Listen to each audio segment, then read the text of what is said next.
kaya dan juga cukup itu beda sekali. Pedasnya sangat luar biasa. Dan untuk harganya juga sangat fantastis. Sekitar 1 meter atau setengah meter ini ya, kali 2 meter ini sudah cukup untuk mengcover kebutuhan rumah tangga. Tapi harganya itu sangat jauh dibandingkan labu siam.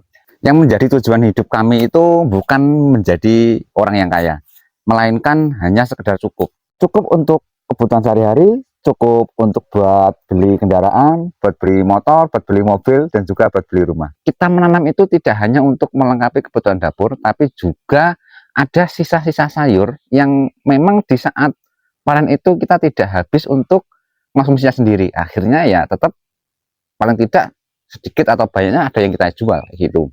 Kebanyakan sayur yang saya tanam itu ada beberapa variasi ya. Ada beberapa jenis tanaman yang saya tanam dan saya rawat di sini itu ada yang cepat panen dan ada juga yang cuman 1 kali tanam kita bisa merasakannya panen berkali-kali. Seperti kayak seledri. Seledri itu pertumbuhannya itu bisa dibilang selama 4 bulan sampai 5 bulan kita tidak memerlukan tanaman ulang. Seledri itu cara panennya kan hanya tinggal petik. Dia itu tidak mencabut dari akarnya. Jadi selama tanaman seledri itu kita petik dari daun ke daun, maka dari daunnya itu akan tumbuh tunas baru. Dari situlah sayur itu yang berkomoditas itu cuma sekali tanam dan juga panennya berkali-kali.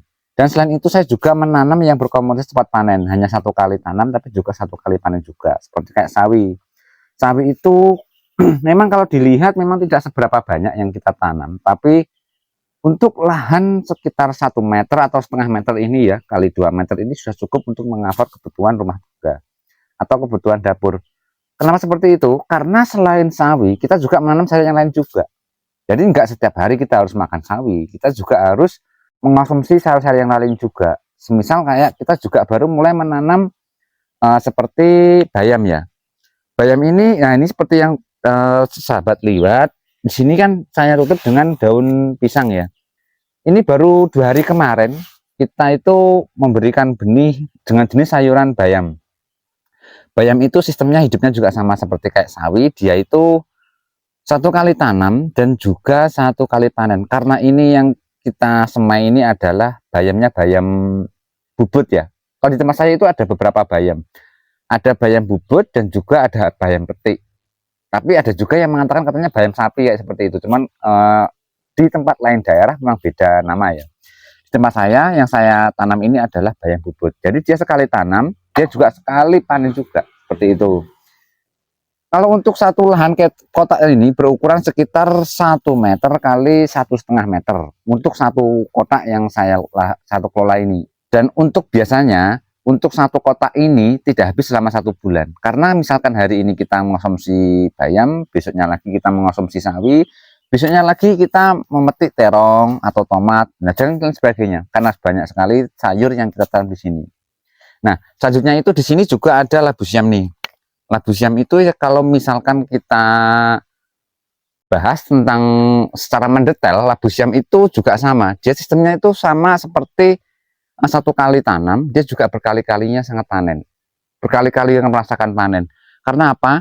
Dia ini tumbuhnya itu cukup drastis ya, kecepatannya itu hanya 4 bulan dari mulai semai, dari mulai penyemaian sampai dia itu merasakan panen pertama atau produksi buah pertama itu juga 4 bulan. Selama 4 bulan itu kita merasakan panen pertama. Nah biasanya pemulai itu gagalnya di sini nih. Ketika kita menanam atau teman-teman itu menanam labu siam dan mereka itu menunggu 4 bulan untuk merasakan panen raya, panen yang sangat banyak. Tapi kenyataannya tidak seperti itu.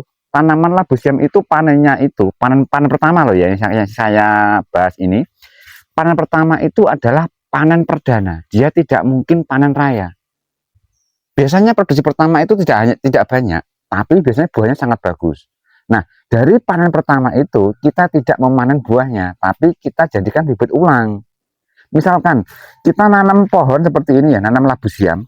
Ketika sudah tumbuh, sudah merambat dan sudah berbuah selama 4 bulan dan kita merasakan panen pertama, hasil buahnya itu kita jadikan bibit. Nah, jadikan bibit itu kan di dalam pohon ya. Kita pelihara atau kita rawat pohon labu siam itu sampai tua di dalam pohonnya, sampai dia keluar tunas.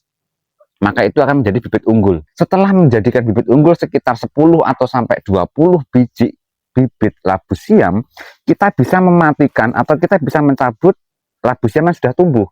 Kita ganti dengan bibit unggul tadi. Karena apa? Yang dikhawatirkan, bibit yang pertama kita beli dari pasar, atau kita beli dari online, atau kita beli dari orang lain, itu bisa jadi itu adalah buah labu siam yang masih muda. Atau bisa jadi itu juga labu siam yang kurang subur lah, paling tidak kurang bagus lah kualitasnya. Tapi kalau kita sudah menyemai sendiri, jika memproses sendiri, otomatis itu sudah terjamin tentang keunggulan dan kualitasnya. Nah, kayak gitu. Yang menjadi tujuan hidup kami itu bukan menjadi orang yang kaya, melainkan hanya sekedar cukup. Ya, cukup untuk kebutuhan sehari-hari, cukup untuk buat beli kendaraan, buat beli motor, buat beli mobil, dan juga buat beli rumah. Itu tandanya cukup. Bukan kaya loh ya.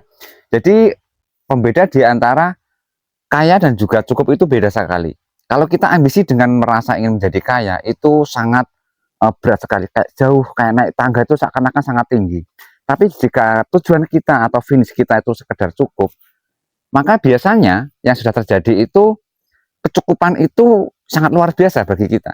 Di video sebelumnya, jika teman-teman sudah pernah menonton video saya dan sudah mengikuti video saya, pernah saya memperlihatkan sekilas seperti merusak tanaman cabai. Cabai itu saya pangkas atau saya potong habis-habisan hingga seperti ini ya. Hampir tidak ada daun, tidak ada batangnya juga.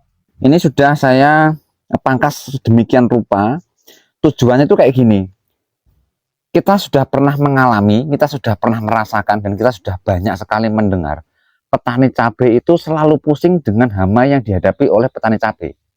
Tanaman cabai itu sangat rentan dengan hama. Jika sekali dia kena hama dan tidak segera diatasi, biasanya itu akan berlarut sangat panjang. Dan seterusnya, dari mulai penanaman itu sampai akhir tanaman itu usai atau mati ya, buahnya itu atau produksinya itu sangat tidak bagus. Dari mulai kayak penyakit kayak patek, terus kayak keriting, terus dia mengering sendiri, dia membusuk, apalagi sebelum cabai itu tua, dia itu sudah jatuh sendiri. Dan dari situlah saya itu mempunyai pemikiran atau eksperimen ya. Jika kita mengulangi kesalahan yang sama pada petani-petani yang lain, kan percuma. Kita sudah keluar modal banyak untuk membeli obat-obatan dan untuk berupaya memberikan perawatan yang maksimal kepada tanaman cabai tersebut. Padahal sudah banyak sekali petani yang gagal untuk mengatasi hama-hama dari tanaman cabai itu. Dari situ saya mempunyai inisiatif dari tanaman cabai ini kita pangkas habis. Jadi di bagian tanaman cabai itu yang kena hama, kena keriting, kena busuk, dan bahkan dari cabai yang belum tua sudah rontok sendiri, kita potong habis gini. Kan otomatis setiap daun yang kita potong, yang kita ambil, otomatis akan keluar tunas muda seperti ini. Dan pertumbuhannya itu semakin bagus. Biasanya seperti itu. Karena di tempat saya ini tidak ada contoh yang sudah saya perlihatkan, jadi ini yang saya perlihatkan dulu. Dari daun yang sudah gugur, ini akan keluar seperti ini tunasnya. Dan nanti setiap tunas muda yang keluar kayak gini itu akan selalu merakah dan sangat banyak, dan itu memaksimalkan produksi buah cabai kepada tanaman ini sendiri. Itu salah satu cara saya mengatasi hama dan juga menanggulangi hama-hama pada tanaman cabai tersebut. Nah, selain itu juga saya sedang menyemai seperti kayak tanaman yang berkomoditas satu kali tanam tapi bisa merasakan panen berkali-kali, seperti kayak siklusnya labu siam. Tapi di sini harganya jauh lebih mahal dari tanaman labu siam itu. Ini saya juga menanam atau menyemai buah gambas. Tanaman gambas ini siklus panennya dan juga cara tanamnya itu sama seperti labu siam. Dia juga merambat, dia juga mempunyai siklus yang satu kali tanam dan panennya berkali-kali. Cuman untuk daunnya itu tidak serimbun seperti labu siam. Kalau labu siam kan paling tidak kita seminggu sekali panen, dan juga untuk perawatan daun atau pruning daun itu seminggu sekali juga. Tapi kalau untuk gambas, biasanya itu perawatannya pruning itu hanya sebulan sekali. Dan panennya juga 1 bulan sekali. Tapi harganya itu sangat jauh dibandingkan labu siam. Kalau misalkan labu siam itu per kilo kena harga sekitar 5.000 sampai 7.000, gambas itu bisa mencapai sekitar 15.000 sampai 20.000 per 1 kilo. Dan sedangkan untuk bobot yang dia miliki itu satu buah bisa mencapai 1 kilo untuk gambasnya. Nah, selain itu juga saya menanam seperti terong. Ini terong lalap ya. Terong lalap tapi yang berjenis hijau. Kan ada dua, ada yang warna ungu dan juga ada hijau. Nanti semisal ini sudah keluar daun. Nah, jadi kita harus membedakan. Ini belum daun namanya ya. Ini baru tunas. Kalau sudah daun itu sudah mekar. Nah, kayak gini. Ini kan tunas namanya. Ini tunas, kalau ini daun. Jadi beda. Untuk cara pemindahan dari penyemaian untuk ke media tanam, kita juga harus tahu atau harus bisa membedakan antara tunas dan juga daun. Kalau daun sudah kelihatan, kalau tunas masih seperti ini, masih lunak kayak gini. Ini tandanya belum siap untuk dipindah ke media tanam. Kalau kayak gini, ini sudah siap. Ini juga ada cabai nih. Ini cabai yang berjenis cabai susu. Bukan jenis cabai-cabai seperti biasanya. Bentuknya sangat unik, tapi ini pedasnya sangat luar biasa. Dan untuk harganya juga sangat fantastis. Dan karena ini tanaman pertama yang saya tanam, maksudnya untuk jenis cabai susunya, ini saya buat atau saya biarkan sampai tua, sampai nanti membusuk dalam pohon gini, nanti akan saya semai lagi. Dan rencananya nanti dari buah yang sangat matang ini atau membusuk ini, saya jadikan bibit lagi, supaya nanti bisa berkembang. Seperti yang saya sudah sampaikan di video sebelumnya, bahwa ketika kita menanam satu pohon, jika kita memanennya habis, maka tanaman itu tidak akan berkembang. Tapi ketika kita menyisakan satu buah atau dua buah dalam satu pohon, maka dalam 1 bulan, 2 bulan, atau 1 tahun, 2 tahun ke berikutnya, tanaman itu bisa menjadi berkali-kali lipat dari jumlah awalnya. Karena kita sudah menyisihkan bibit sebelumnya. Dan bibit itu pasti bibit unggul, karena kita sudah memproduksinya sendiri. Dan kita sudah tahu dari awalnya seperti itu ya. Dan karena ini yang gambasnya tadi ya, gambasnya yang tadi itu sudah siap untuk dipindahkan ke media tanam. Kali ini saya juga akan memindahkan gambas ini ke media tanam. Media tanam yang sudah saya siapkan, kalau sebelumnya saya menggunakan media tanam seperti kayak sampah dari pohon pisang.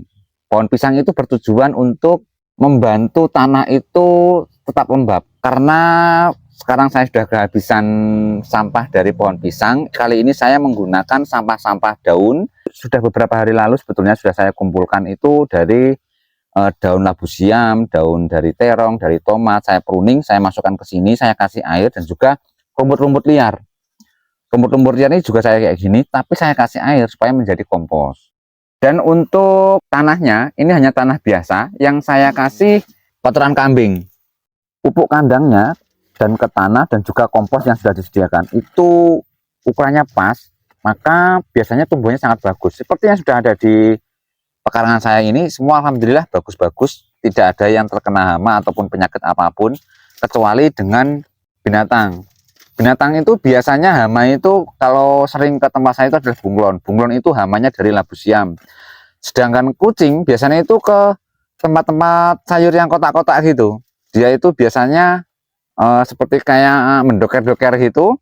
Dia itu biasanya buang kotoran ke kotak-kotak gitu. Kalau kotorannya sangat bagus sebetulnya untuk pupuk tanaman, tapi cuman caranya dia itu mengoker-ngoker, mendoker-doker gitu. Otomatis kan tanaman yang berada di kotak-kotak itu akhirnya tercabut. Nah itu. Saya ada campuran tanah kayak gini juga. Tanah yang sudah saya ayak, sudah saya haluskan. Ini juga saya campur dengan pupuk kandang juga. Jadi bagian atasnya, kan tunas itu ketika kita memindahkan ke media tanam yang baru, dia itu membutuhkan tanah yang gembur.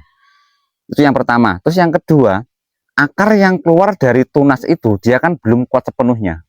Jadi bagian atas biasanya itu saya paling bagus itu saya kasih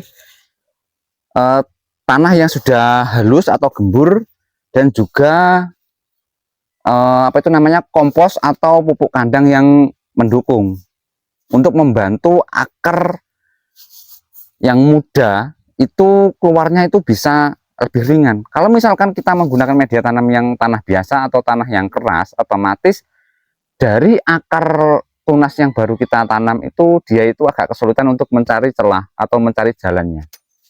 Akar yang masih muda, tunas yang masih lemah itu rentan sekali dengan cuaca atau hama. Jadi dengan memaksimalkan kelembapan dalam media tanam itu sangat bagus sekali untuk pertumbuhan bibit baru.